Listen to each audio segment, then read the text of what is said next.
careful of the biggest buffer in your blood. You have in your blood sodium bicarbonate, and chemists love to do this. It's not an equation.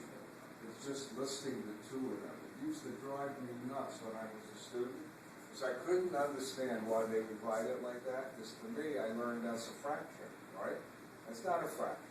What they should have done is probably, the chemists there, they should have said, these are the two buffers in your blood. Wouldn't that make more sense? Right? Okay. So I should tell you that for each one of these, you have 20 of these. Why?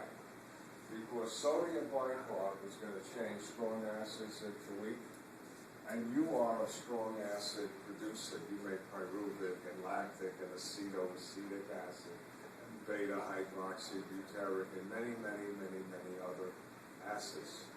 And it's very rare that you're going to be what? Basic?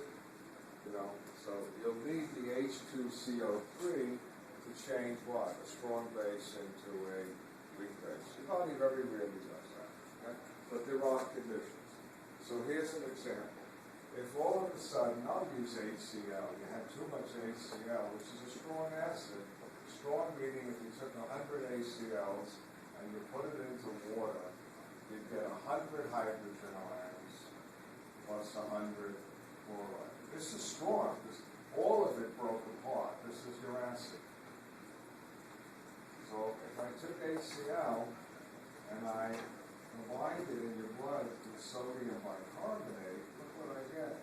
I get sodium chloride, sodium attaches to the chloride, and I get H2CO3, which is carbonic acid. This is a weak acid. What does that mean, a weak acid? If I took 100 carbonic acids and I put them in water, 90 of them will not break apart. They'll stay together. Only 10 will break apart. So I'll get 10 hydrogens and 10 bicarbonates.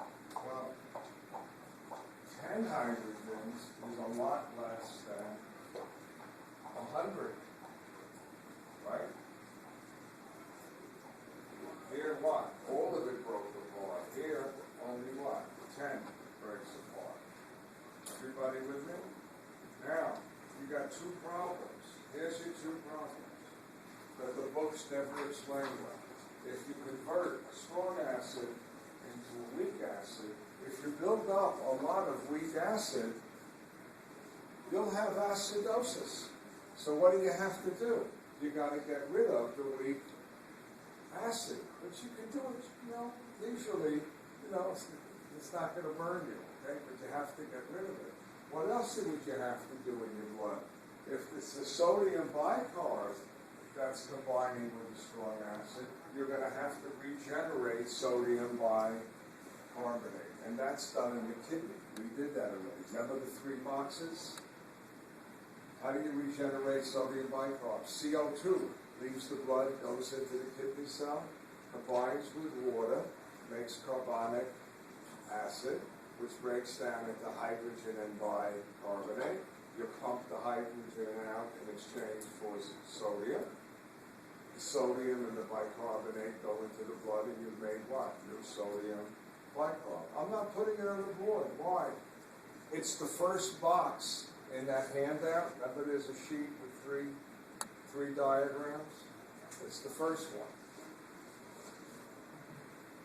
Okay, so that's what a buffer does. Now, are there other buffers? You bet. I'm going to teach you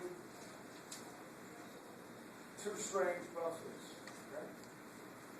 Inside your cells, you have a lot of this. H2PO4, potassium dihydrogen phosphate.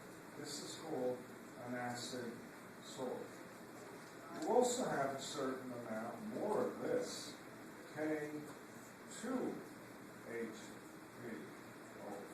This is called the basic salt. You may ask why the name. This has two hydrogens, so it's called an acid salt.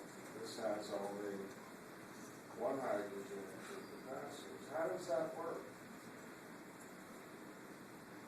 Watch. K2H3O4. If you have a strong acid and you have a lot of hydrogen ions, look what's going to happen. This will become KH2CO4 plus potassium. So you will have what? Picked up the hydrogen, you will have, folks, and turned this from a what? Basic salt into an